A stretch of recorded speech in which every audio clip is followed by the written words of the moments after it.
स्वागत है मित्रों हमारे YouTube चैनल तलाश माँ की पद्मश्री आचार्य कौलक्लूरी इनाक जी की।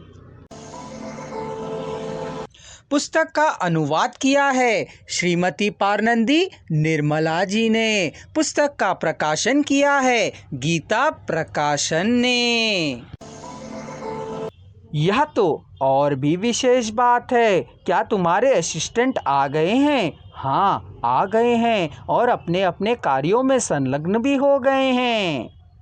हमें प्राप्त होने वाली रकम और हमारे द्वारा दी जाने वाली रकम के बारे में विवरणों को सावधानी से देख रही हो ना? हाँ, पक्के तौर पर हमें अपनी आमदनी पर ही जीवन बिताना है। दादों परदादों की संपत्तियों पर निर्भर नहीं होना चाहिए। हमारी कंसल्टेंसी के हॉल का किराया भी दौरा जी के बंगले के अकाउंट द्वारा अदा कर रहे हैं। अच्छा काम कर रहे हो। इतनी बड़ी संपत्ति का क्या करोगे? किराया बड़ा दौरा जी का है। उनके लक्ष्यों को पूरा करना है। उनके सेवा कार्यक्रमों एवं दैव कार्यक्रमों में अवरोध नहीं आना चाहिए।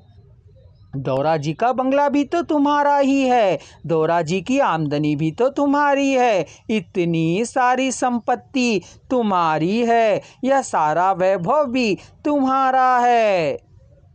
सही है।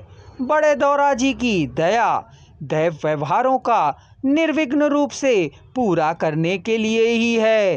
तो यह संपत्ति यह हमारी नहीं है, यह हमारे लिए नहीं है। हमने जो अर्जित किया है वही हमारा है। हमारा गौरव, आधिक्य, मान मर्यादा, प्रतिष्ठा आदि उन बड़े लोगों की संपत्ति पर आधारित हो तो नहीं रहेगी।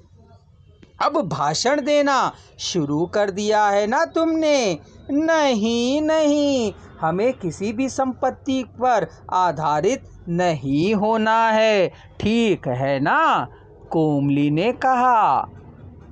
सदाशिवम खुलकर हंसा। यदि मैं वारिसी हूँ तो मैं इस संपत्ति का उपयोग करने के काबिल नहीं हूँ। यदि मैं बड़े दौरे का बेटा हूँ, इस बात का प्रमाण मिल जाए तो मैं काबिल होऊंगा।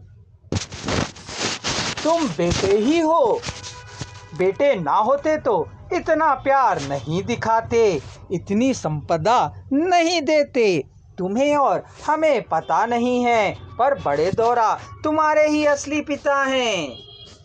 यदि यह स्पष्ट हो जाए तो उनकी धर्मपत्नी के बारे में पता चल जाए तो उस माता से मैं पैदा हुआ या प्रमाणित हो जाए तो तब मैं छोटा दौरा कहलाऊंगा। मैं ही छोटा दौरा होऊंगा। जब तक वह स्पष्ट ना हो तो तब तक मैं बड़े दौरा जी के आदर, अनुराग, आत्मीयता को प्राप्त करने वाला भाग्यशाली सदाशिवम ही हूँ, शरणालयम का अनाथ शिशु। यह सब सुन कोमली के आंसू आ गए थे। वैसी बात मत करो। तुम छोटे दौरा ना होने पर भी बड़े दौरा हो, एक महान व्यक्ति हो, विशेष मेधावी हो, अद्भुत शक्तिवान हो, सच्चे स्वच्छ प्रेमी हो। तुम ही एक संस्था का निर्माण करने वाले उद्दत और धार्मिक मूर्ति हो, दया मूर्ति हो। कोमली ने बड़ाई की। सदाशिवम जोर से विलाप करने लगा। कोमली ने सांत्वना दी। तुम्हारी माँ के बारे में पता लगेगा और हम विवाह करेंगे। वे आशीर्वाद देंगी, यह निश्चित है। तुम निश्चिंत होकर रहो, उसने कहा है। वह मेरी हृदयपूर्वक कामना है। तुम्हारी कामना निष्फल नहीं होगी। तुम्हारी माँ मिलेगी। तुम्हारी कोमली संतानवती होगी। वह सब सुन पहली बार सदाशिवम ने कोमली का आलिंगन किया, वह भी गाढ़ा लिंगन, अर्थात गले लगा।